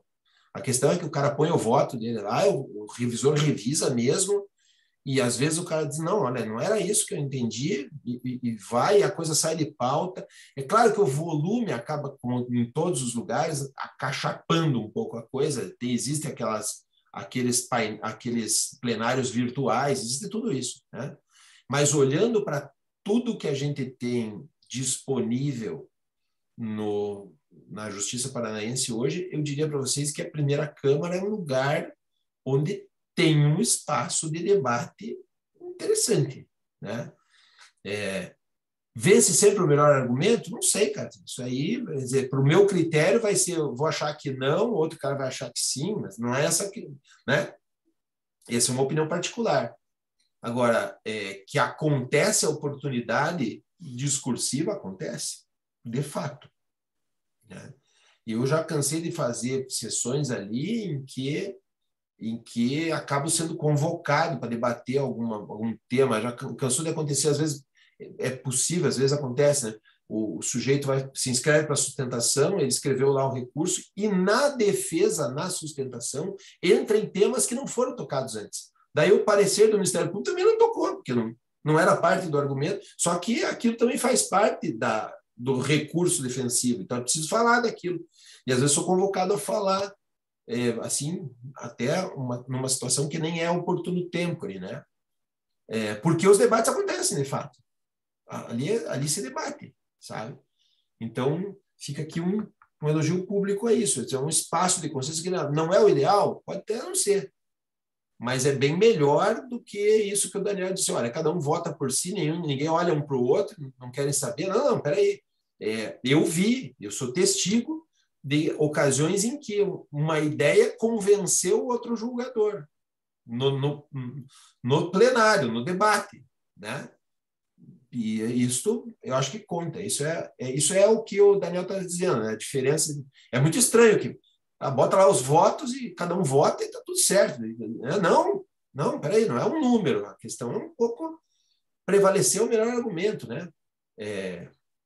Tem o filme, né? 12 Homens e uma Sentença, né? Lembram desse filme? É um clássico. É bacana de ver o júri norte-americano, né? Em que os jurados se comunicam e tal. Isso é interessante de ver. Mas vamos lá. Prosseguindo ainda no texto, seguindo a ordem do que a Mariana tratou, aí ela volta para falar da posição do Vives frente a essa discussão, que é uma discussão Rawls-Habermas, né? E o professor Vives vai defender que a justiça não precisa do Rawls e que as pautas do liberalismo bastariam. O professor Giménez Redondo, ao contrário, sustenta que o contexto liberal não é um contexto, mas é um princípio. E esse princípio deita raízes na moral kantiana, né? Então, a diferença, né, a discrepância do professor Vives em relação ao professor Giménez Redondo é essa. Para o Vives, toda aquela construção que eu referi da liberdade, que vem lá do Justiniano, passa pelos modernos, né, a liberdade dos modernos, essa fórmula de liberdade, que tem uma expressão kantiana, sem dúvida, né? Para o professor Vives, isso foi formando um contexto, que é um contexto que é um contexto histórico, sobre o qual nós fomos formando uma ideia de liberdade, e essa ideia de liberdade tem raízes suficientes, né? E aí ele cita várias fontes, né? Inclusive de direitos internacionais, julgamentos das cortes internacionais, essas coisas todas. E diz, olha, existe uma pauta ampla de afirmação da liberdade dos modernos que tem raízes suficientes para me explicar o que pode ser a pauta da busca do justo, né? E o professor Giménez Redondo, discordando disso, vai dizer, não, olha aí, esta pauta existe porque está fulcrada na metafísica kantiana. Então, a discrepância dos dois está um pouco aqui, né? A liberdade dos modernos se basta em si mesma ou ela provém do idealismo kantiano? Essa é a diferença, tá? Básica. Segundo o professor Giménez Redondo, que é o texto que a gente está tratando, um conceito universal e categórico acerca da liberdade dependeria de um fundamento, e esse fundamento é o Kant. Então, essa que seria a diferença, a pretensão de universalidade que a gente está falando na questão do Daniel, né? Essa pretensão de universalidade dessa liberdade e tal. E o professor Vives, talvez vendo o copo meio cheio, acredita que será possível o construto dessa liberdade a partir da liberdade dos modernos em caráter mais universal. Quer dizer, o professor Vives acredita que se vai chegar, né, a um consenso universal acerca de certas bases de liberdade que são garantias fundamentais das pessoas humanas. E o professor Giménez Redondo daí vai dizer, se isso é assim, essa garantia da liberdade desses direitos humanos fundamentais que para o professor Vives estão expressos na Constituição, porque ele toma por base, evidentemente, o Estado espanhol, o Estado constitucional democrático, né? O professor Giménez Redondo diz, essa concepção sobre direitos e garantias fundamentais expressos em todas as constituições e tal, ela tem uma fonte muito concreta. Essa fonte muito concreta é a ideia do homem como um fim em si mesmo, lá no Kant, que é a fonte da liberdade kantiana, da razão como expressão da liberdade, que torna o homem um fim em si mesmo, e é sendo um fim em si mesmo, a parte que a Mariana falou, esse texto, essa parte que eu achei bonita do texto, né? Ela disse, de fato né? A construção de que, olha, se eu parto de que a racionalidade é o que faz a liberdade humana, e essa liberdade humana consiste em limitar a liberdade só por ela própria. E isso acontece gerando a expressão final de que o homem é um fim em si mesmo. Assim como a liberdade, que é a expressão humana, é um fim em si mesma. Né? Ela só pode ser limitada por ela mesma. Então, o homem, sujeito dele, sujeito do seu destino, é um fim em si mesmo. E é isso que o torna digno. E é dessa dignidade, diz o professor Giménez Redondo, que provém toda a construção de direitos e garantias fundamentais, os chamados direitos humanos. Esses direitos humanos não são outra coisa que a expressão da dignidade do homem ser um fim em si mesmo na metafísica kantiana. Essa é a ideia do professor Giménez Redondo, que a Mariana gostou tanto. Né? E me parece, assim, de fato, muito interessante. Né? E aí vem, então, as respostas às perguntas do Atienza, lá no final. E por que vem essas respostas às perguntas do Atienza? Porque o professor Giménez Redondo faz questão de dizer, olha, o fato de que eu me ancore em Kant não me torna um antiliberal. Né? Porque muitas vezes a gente vê essa associação, né? Não, mas o Kant, com o seu imperativo categórico, com toda essa história de moral e etc., deixa o pessoal arrepiado, retribuicionismo, né? Autoritarismo e tal. Não, peraí um pouquinho. Eu estou me baseando numa ideia de liberdade kantiana, não estou dizendo que eu sou o Kant, né? Não é isso que eu estou dizendo, porque eu continuo liberal. E aí ele quer se mostrar liberal e quer mostrar como o seu liberalismo, seu que eu digo, do professor Giménez Redondo, provém de Kant. E aí ele entra num debate com o Atienza, que segundo ele foi parte desse seminário, né? O debate com o Atienza faz 4 perguntas para ele, e ele pretende responder essas 4 perguntas ancoradas em Kant, para mostrar como é possível ser liberal e kantiano simultaneamente, que é o que ele se define. Tá? Então, vamos lá para as 4 perguntas um pouco mais detidamente do que tratou a Mariana. Primeira pergunta. Se a noção de direito em Kant dá conta realmente do que são os sistemas jurídicos de nossos estados constitucionais? O professor Giménez Redondo começa por dizer, olha, espera um pouquinho. Já está errada a pergunta. Né? Já vai questionando a pergunta. Como assim estados constitucionais? Que conversa é essa? Estados constitucionais são aqueles que têm uma Constituição. Quase tudo que é Estado tem Constituição. Tem um ou outro que a Constituição não é escrita, né? Enfim, é derivada de costumes, é desordenada, mas a maior parte dos Estados, vamos lá, são Estados constitucionais. Mas isso não significa que todos os Estados constitucionais sejam democráticos. A existência de uma Constituição não traduz democracia. Aliás, né, quem participou, acho que o Guilherme estava, o Raissan também, nas aulas da disciplina sobre autoritarismo, e quem não viu isso, dá uma procurada na internet, tem lá no canal do YouTube, tem as aulas sobre autoritarismo. Cara, ser um Estado constitucional não te livra de ser autoritário, Basta dizer, basta com 2 exemplos, né? O Estado do Hitler é constitucional, o Estado do Stalin também era. E não digo mais, né? Enfim, não ter uma Constituição, um monte de estados têm. Isso não significa que seja... Então, se nós vamos discutir a noção de direito em Kant, dar conta realmente do que são os sistemas jurídicos dos nossos estados constitucionais, na verdade, para ele, não, a pergunta é outra. As democracias constitucionais modernas podem ter sua base estruturada em Kant? Essa que é a pergunta para o professor Ximenes Redondo. E qual é a resposta?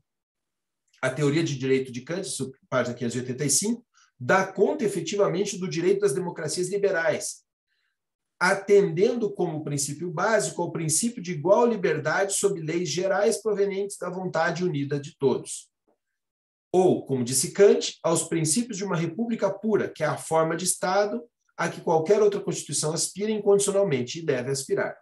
Por suposto, tem razão meu colega ao dizer que trago para mim mais essa ideia de Kant. Então, ele vai afirmar que sim, que a teoria do direito de Kant efetivamente pode basear os nossos estados, as nossas democracias constitucionais. Ou seja, que aquela liberdade do homem como fim em si mesmo, limitada somente pela própria liberdade do outro, é suficiente para estruturar uma democracia constitucional moderna. Essa é a resposta do professor Ximenes Redondo. A segunda pergunta. Não supõe essa interpretação kantiana ficar ancorada no modelo liberal de direito? E veja que aqui, de novo, a meu ver, a pergunta do Atienza é um pouco capciosa, porque a primeira coisa que o professor Ximenes Redondo atenta é: escuta, você está falando de liberal, quer dizer o quê? Do que você está falando? Porque existe, de fato, muita confusão, e eu já referi isso antes, entre ser liberal e pensar em liberalismo econômico. Não estamos falando só de Stuart Mill aqui, estamos falando de outra coisa, tá? Cuidado. Liberal, no sentido de preservação dos fundamentos da liberdade dos modernos, tal como propôs o professor Vives, é aquilo que defende o professor Ximenes Redondo, né?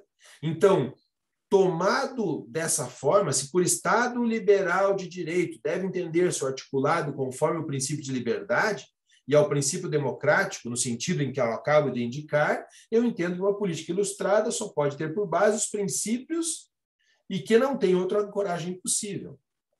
O que ele está dizendo? Que essa liberdade tem uma fonte principiológica e não contextual. Vejam que aqui é aquela discrepância com o professor Vives. Né? O professor Ximenes Redondo vai dizer, olha, ok, a base disso é a liberdade, sem dúvida nenhuma. Né? Base de um Estado liberal é liberdade. Eu acho que não se pode conceber um Estado de outra forma que não seja assim. Né? Só vale Estados liberais, sim, porque a alternativa a isso é Estados antiliberais, o que significa Estados autoritários. Basicamente é isso que diz o professor Ximenes Redondo. É disso que nós vamos falar. Né? Todo o resto está fora de contexto. Não vamos falar de liberdade num Estado antidemocrático. Né? Certo? Num Estado em que não se preserva as liberdades fundamentais. Aí não tem jeito mesmo de falar em liberdade. Mas, tomado um Estado liberal no sentido de preservação das liberdades fundamentais, diz o professor Ximenes Redondo, a fonte dessa liberdade é um princípio. E aí, como princípio, ele está ancorado na metafísica kantiana. O professor Vives diz, não, isso aí é um construto da praxis. O homem foi construindo, foi botando um tijolinho em cima do outro para construir uma ideia de liberdade, que nasce lá no Justiniano, passa pelos modernos e vem, e é ainda um projeto irrealizado, o professor Vives chega a dizer, em alguma ocasião, naquele livro de omissão. Né? A gente está sempre empurrando esse projeto para frente, tentando levar adiante a liberdade. A terceira pergunta é a que mais me chama a atenção, assim como chamou mais a atenção da Mariana, mas por uma razão que não foi aquela que ela explorou, porque aquela que ela explorou está muito clara e muito tranquila. Né? A resposta à pergunta é compatível renunciar a que o direito se ocupe do bem-estar alheio com a ideia de direitos sociais? Gente, aqui tem várias questões e a primeira que eu queria abordar é a seguinte. Veja o que diz na sequência, página 585, isso é uma ideia de que eu me ocupo muitas vezes no livro de parte geral. Olha bem, a resposta à pergunta de se é compatível renunciar que o direito se ocupe do bem-estar alheio com a ideia dos direitos sociais requer também um esclarecimento prévio. O Estado e o direito não são nem sujeitos particulares, nem instituições particulares da sociedade civil que se ocupem ou possam ocupar-se do bem-estar alheio. E o alheio está grifado, está em itálico. Está muito claro isso, não? Estado não é sujeito de direito nenhum. Tá? Estado não é sujeito. Direito não existe como uma entidade sozinha. Estado só existe por e para pessoas. Direito também. Só existem regras jurídicas porque tem inter-relação pessoal. Só existe Estado porque nós resolvemos compor Estado. No momento que o último se naturalizar de outro Estado, esse Estado acabou, não existe Estado. Isso é muito fundamental, gente. Muito fundamental. Para entender que o Estado, ao não ser sujeito, ele não tem direito. Ele é gestor do direito alheio, de todos nós. E ele só tem, então, obrigações. Ele tem uma potestas capaz de realizar essas obrigações. Mas é só isso. Ele não tem direito. Tá? Isso é importante de ter em mente. Por várias razões, quando a gente vai pensar em direito penal, é muito fundamental isso. Lá quando você olha os crimes contra a administração pública, quem é a vítima? Ah, o Estado. Não, o Estado não pode ser vítima. Para com isso. O Estado não é sujeito. Vai ser vítima como? O Estado não é vítima. Vítima somos nós, que queremos uma prestação pública adequada e não obtemos porque ela é turbada por alguém que turba essa prestação pública adequada. É isso que acontece no crime de corrupção, numa prevaricação. É por isso que é muito mais relevante para mim, por exemplo, a pena acessória do prevaricador, que ele deixe de ser funcionário público, do que ele vá para a prisão. A prisão não me interessa, não resolve meu problema. Meu problema é a prestação do serviço público. Essa que é a questão. Então vamos olhar para as coisas como elas são. Estado não é sujeito. Isso está muito claro. Nesse ponto, subscrevo totalmente a opinião do professor Jimenez Redondo. Mas daí ele diz, olha, a pergunta deve ser melhor elaborada.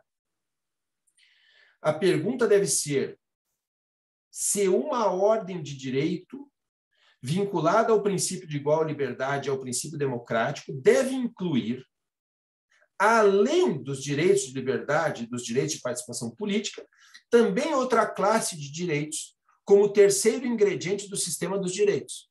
Essa outra classe de direitos, os direitos sociais, evidentemente. Né? Que seriam aqueles que garantem a vida social com igualdade, etc. A resposta deve ser afirmativa, diz o professor Jimenez Redondo. Como questão de fato, todas as democracias liberais europeias, conscientes de sua ruína, ou a ruína de várias delas, nos anos 30 e 20 e 30 do século XX, tinha sido causada por boa parte pelos problemas de exclusão social massiva a que deu lugar à crise econômica da virada do século, que todo mundo conhece, né? Inclui em suas constituições um capítulo de direitos sociais. Mas aqui o importante não é a questão de fato, mas a questão de direito. A pergunta que me faz o colega é se esse terceiro ingrediente do sistema de direitos, os direitos sociais, se funda no direito de liberdade e no princípio democrático, tal como formula Kant. E a resposta é afirmativa de novo. Tá? Como é que ele vai explicar isso? Da ideia de liberdade, Kant deriva o princípio de liberdade e o princípio democrático, princípios que se referem à liberdade considerada nas relações externas, ou seja, no direito. E dela deriva Kant o princípio moral. A moral é para Kant o sistema de fins que o sujeito deve categoricamente propor-se.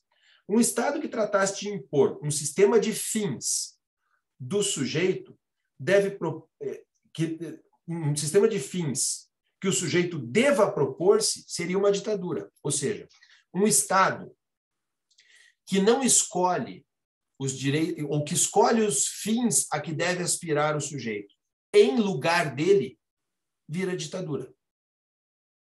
E ele diz que na Europa isso aconteceu de fato, gerando o fascismo, por um lado, ou os direitos autoritários, o Estado do Stalin, do outro. Né? O que aconteceu ali? Ora, o sujeito deixou de ser ele a fonte da liberdade, e para a afirmação da liberdade de todos, então, eu preciso de um construto secundário, que é uma ideia de direitos sociais, com a função de fazer com que cada indivíduo possa gozar da sua parcela de liberdade, e só para isso, né? E deixa de considerar isso, tipo, não, olha, eu vou impor a igualdade entre todos, na marra, contra as pretensões individuais. O homem vira um acidente, diz o professor Jiménez Redondo, nessa concepção. O individual não interessa. E isso aparece, por exemplo, nos discursos do contexto histórico nacional-socialista. O homem não é o homem, ele é parte de um grupo, do destino de uma raça. E aparece também no Heidegger, né? Inspiração mor do professor Lênio. Né? Aparece lá também. O mesmo discurso, que é um discurso completamente antiliberal. Né? Antiliberal no sentido do sacrifício da liberdade individual em prol do coletivo. Essa é uma opção. A Europa tentou. O resultado é conhecido. Diz o professor Jiménez Redondo. Ora, os direitos sociais devem ser garantidos? Claro que sim. Para quê? Para que a liberdade individual plena de todos possa ser manifestada individualmente. Para que não haja um indivíduo que fique à margem das normas. Porque senão as normas não podem ser aplicadas para ele. Certo? Ele faz parte do Estado, mas não tem nenhuma norma que seja aplicável a ele. Por quê? Porque ele não participou em igualdade e oportunidade discursiva. É mole, né? Pensar. Não tem muita dificuldade. Portanto, tem 3 princípios aí que o professor Jiménez Redondo situa a questão, que é um princípio de igual liberdade, um princípio democrático e um princípio moral, todos eles derivados dessa interpretação acerca da liberdade. E aí tem uma 4ª pergunta. Pode, então, considerar-se que a ideia kantiana de pessoa e de dignidade é a base de todos os direitos humanos? E aí, isso a gente já respondeu, né, no curso da estruturação, né, mostrando como a ideia de um fim em si mesmo, que é a ideia racional de liberdade em Kant, é que torna o homem digno e, por via de consequência, essa dignidade é a dignidade que inspira a base estrutural dos direitos humanos, responde também favoravelmente o professor Jiménez Redondo. E o último item aqui fala na integração social da Europa do pós-guerra. E aqui tem um lado crítico ao que está se transformando a Europa, especialmente no ponto de vista do viés político adotado, que parece ao professor Jiménez Redondo um tanto sonolento. Tá? Ele acha que a Europa teria um destino a cumprir aí que não cumpre. Né? Do que ele está falando? Ele está falando que existe uma globalização da economia que aconteceu na ordem internacional e que não foi acompanhada devidamente pelo direito, e que a Europa deveria ser essa fonte.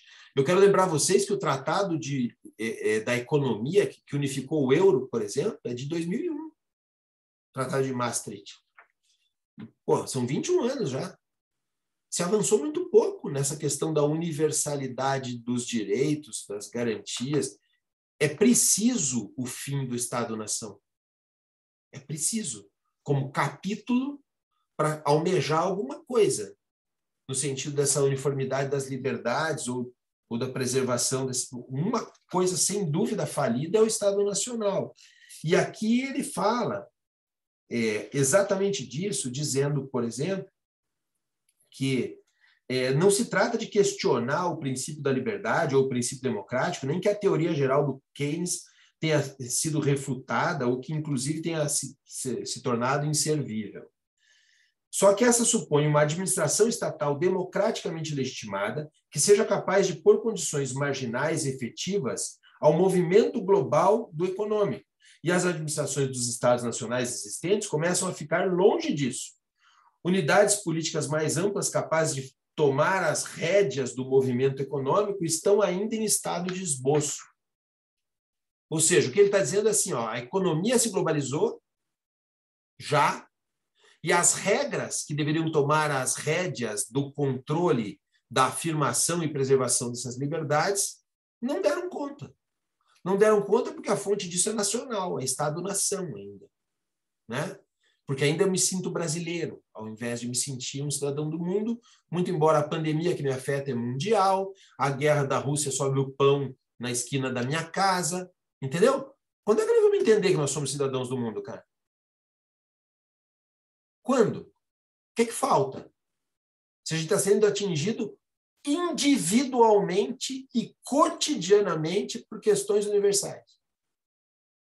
E a gente está preocupado com o Brasil, ame ou deixe, né? Cara, não vou nem dizer, vocês sabem do que eu estou falando, mas essa história de patriotismo do Brasil acima de tudo, e pelo amor de Deus, gente, né? O Estado-nação morreu já. Falta enterrar.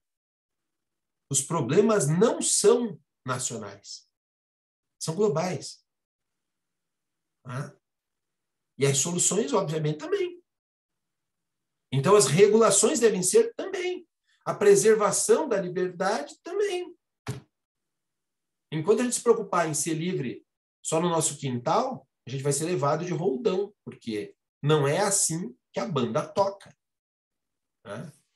E isto que a gente vê aqui, o professor Jiménez Redondo vê, mas a mim parece de um modo muito mais sutil do que a gente vê aqui, na Europa.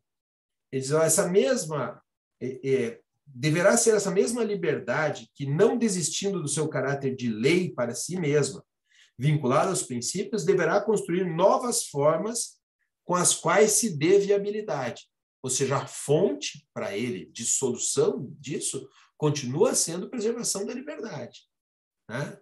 E aí ele faz uma crítica à Europa, está lá no final, na página 593, uma Europa na qual, em lugar de encontrar-se adiante, disposta a contribuir a criar a ordem global do direito, tendo em conta o que devem ser os princípios desse, não parece senão retrair-se desconcertada sobre si. Lhe custa despertar de uma modorra de dezenas de anos, né, de decênios, de política interior da concentração no Estado Nacional. Né? Então, parece bem claro, e aí me alinho completamente ao professor Jiménez Redondo, do mesmo jeito que eu digo que Estado não é sujeito de direito, eu digo que o Estado-nação morreu. Subscrevo essas duas opiniões a respeito do liberalismo que o professor Jiménez Redondo trata. Né? Com isso, mais ou menos, concluo as questões levantadas pela Mariana e vou no tema levantado pelo Daniel. A primeira coisa, Daniel, a te recomendar é o seguinte: reflita sobre a hermenêutica. Porque a hermenêutica não é método. Não é método. E a ideia de ser no mundo, que é uma ideia heideggeriana, é uma distorção ininteligível da ideia de linguagem e absolutamente insustentável e incompreensível pelo próprio autor. Vou mais longe um pouco. Eu sou mais ácido do que é o professor Léo Peruso, mas eu convido você... O Raissan assistiu ontem o debate, a Roberta também estava. No debate que eu e o Léo fizemos... O Guilherme estava também, não, Guilherme? O debate que eu e o Léo fizemos num congresso de linguagem e direito penal, organizado pelo Mackenzie e pela UNB. Foi um convite da professora Priscila. O professor Léo, respondendo uma das perguntas que lhe foi feita, faz uma crítica bastante severa à ideia de hermenêutica como método e também ao Heidegger, dizendo, de um modo muito mais sutil do que eu, de que, olha, tomem cuidado quando os autores tornam seu pensamento muito de difícil acesso e tal. Pode ser que quando você vá lá e tire toda a cortina do argumento, por trás tenha nada. E a minha opinião é exatamente essa, a respeito do Heidegger. É igual uma passagem do Shakespeare que diz que sobre a vida, né? Aquilo que é aplicável sobre a vida, para mim, é aplicável sobre as ideias do Heidegger. Né? Dizem que a vida é um conto narrado por um idiota, cheio de som e fúria, significando nada. É isso que me parece o Heidegger, né?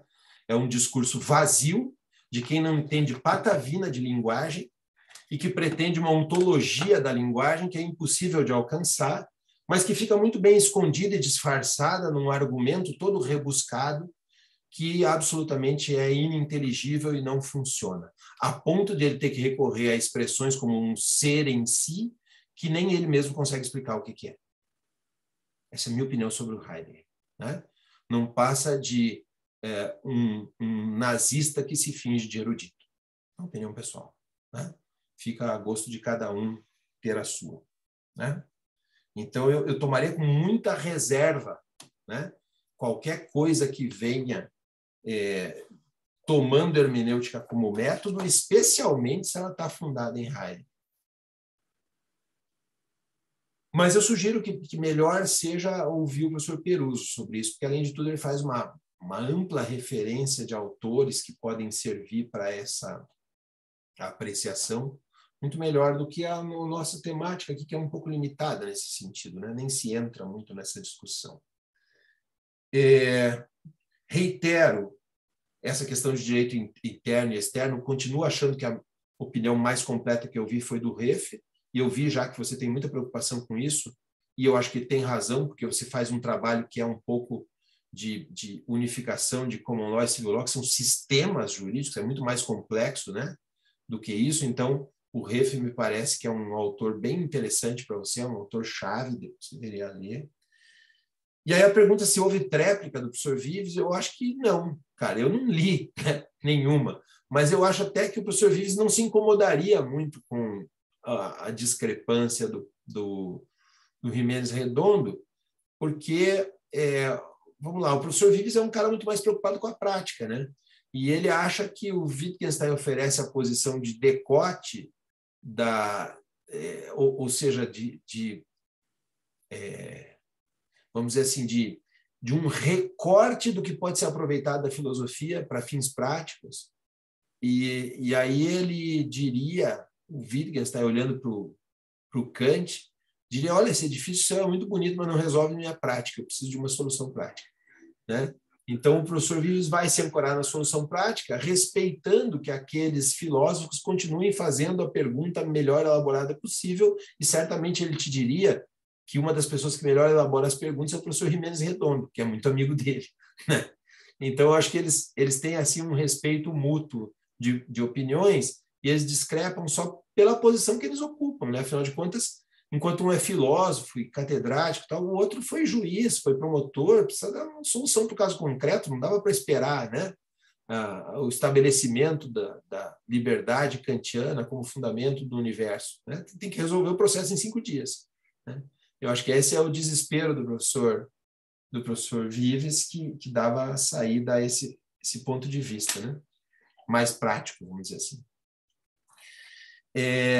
A respeito do Haysan, eu disse que eu não estava de acordo com ele, não estou de acordo com essa ideia de que esse consenso por sobreposição seja aquilo que conduz o professor Vives a tomar a Constituição como referente. Não acho, não. Acho mesmo que o Rawls é um cara interessante, que oferece uma argumentação discursiva interessante, mas que eu acho que a ideia do professor Vives dos princípios constitucionais tem muito mais a ver com a liberdade dos modernos do que com qualquer construto de consenso. Porque, vamos lá, ele parte da Constituição como um dado e não como um consenso, e esse dado é produzido por uma evolução histórica do Estado espanhol, que, no caso dele, já foi império, né? Já foi república, passou a uma monarquia parlamentarista, e vive hoje sob a égide de uma Constituição democrática. Então, eu acho que é um construto, como ele diz, né? Um construto e não uma ideia de princípio. Então, se há um construto e não um princípio, a fonte da liberdade constitucional, não é necessário essa sobreposição de princípios, essa discussão entre princípios. Os princípios estão postos, né? Estão postos como um construto histórico. Eles não dependem mesmo de um decote por sobreposição. Essa é a forma como eu leio a interpretação constitucional do professor Vives. Aí eu tenho uma dúvida exatamente sobre isso. Que não seja esse processo do Rawls, tudo bem, mas o Vives, ele não coloca como uma das condições para que exista liberdade, justamente a existência de concorrência. Essa concorrência entre princípios, você não chegaria naquele mínimo. Não, mas não é a concorrência entre princípios. É a concorrência entre liberdades. É a liberdade como um fim em si mesma. A liberdade minha é a tua. Onde é que eu estabeleço os limites da liberdade? Na concorrência entre as liberdades, não entre princípios. Entendi. Tem essa concorrência de liberdades que a gente chega naquele mínimo lá. Na liberdade que é possível. Né? Entendi. É a fonte do direito. Tá? Entendi. Obrigado. Daí vamos lá no tópico que a Renata levantou, lá na página 588. Né? Kant, sim, tem perfeitamente claro, em sua filosofia do direito, que os problemas da integração social que o exercício da liberdade gere devem ser abordados e remediados pela própria liberdade, ex lege, ou seja, mediante lei, não deixando de alguma maneira o arbítrio de instituições privadas. Ou seja, o que se está dizendo aqui, Renata, é que a construção do direito se baseia em liberdades que não podem ser derivadas de instituições privadas, mas construídas através do direito, né? E na fórmula de expressão normativa das próprias liberdades. É a história que eu acabei de falar para o Raissan. É uma liberdade que limita a outra. Eu acho que a base que você pode tomar é o velho brocardo de que a minha liberdade vai até onde começa a sua. Né? E é desse confronto entre liberdades, né? Ou seja, a própria liberdade é o remédio que vai limitar os abusos que possam ser cometidos por essa liberdade. Mas essas expressões de liberdade devem estar contempladas em regras de direito, que é o que permite que a gente conviva, e não ser ditadas arbitrariamente sobre uma forma qualquer que possa ser à margem do que diz a lei. Olha, um bom exemplo disso é no livro do professor Javier Llobet, quando ele questiona o quanto foram os nazistas positivistas. Porque, de fato, eles cumpriram muitas normas, mandando gente ser eliminada. Mas, por outro lado, também existiam ações de fato que eram completamente fora do direito. Existia um tribunal do povo que julgava segundo o são sentimento do povo alemão. Não tinha norma nenhuma. Entende? Ou seja, abusos podem ser cometidos em nome de uma liberdade coletiva, por exemplo, como era o caso do Estado nazista, a partir de um ponto de vista que não tem a ver com norma. Você entrega a realização do Estado nas mãos de algum ente que não se pauta em direito, nós vamos ter as coisas complicadas. Porque quando você tem regras jurídicas que pautam a liberdade, você conhece as liberdades que você pode exercer, né? E essas pautas são ditadas por aquilo que é o contrassenso entre a liberdade de um e a liberdade de outro. Tá? Não sei se ajudou a esclarecer o que era a tua dúvida. Bom, e daí tem a parte da Roberta, a crítica do Habermas, o que e por quê, mas acho que essa nós já trabalhamos com bastante... Era um ponto que eu tinha anotado mesmo para trabalhar o Habermas, porque parece que tem muito preconceito com aquilo que ele escreve. Ele é um cara muito mais realista do ponto de vista jurídico do que outros autores, né? Eu gosto desse realismo, de um pouco de praxis, né? Acho que todo mundo que trabalha no foro gosta, né? Essa história da academia parnasiana me dá um pouco de urticária, né? Eu gosto mesmo de uma discussão teórica que possa ser um fundamento razoável para aquilo que se possa resolver de prático, né? Mais ou menos, o Guilherme estava ali com o livro do Javier Llobet, né, que era o livro... Mostra aí, Gui. Esse aí, ó, que tem as questões do positivismo. Esse livro é legal. Muito bem. Eu não sei se tem mais alguma questão que tenha sobrado, que vocês ainda quisessem trabalhar sobre o texto ou sobre coisas correlatas ao texto. Se não há nada mais, a gente pode encerrar por aqui, já convidando a todos para no dia 9 o seminário número 10, Estado Autoritário, Adiantamento de Barreiras de Imputação Jurídica Penais, aí nós vamos mergulhar mais no direito penal, né? E no autoritarismo, por isso aí o livro do Javier Obe e outros passam a ser importantes, né? E a Roberta é a nossa relatora, então, no dia 9, tá certo? Fica aqui o meu grande abraço a todos, o desejo de um bom final de semana, os parabéns ao Raição, o mais novo mestre aqui entre nós, acabou de defender a sua dissertação, né? E seguimos em frente, até a próxima. Muito obrigado, professor, pelos parabéns e muito obrigado pela aula.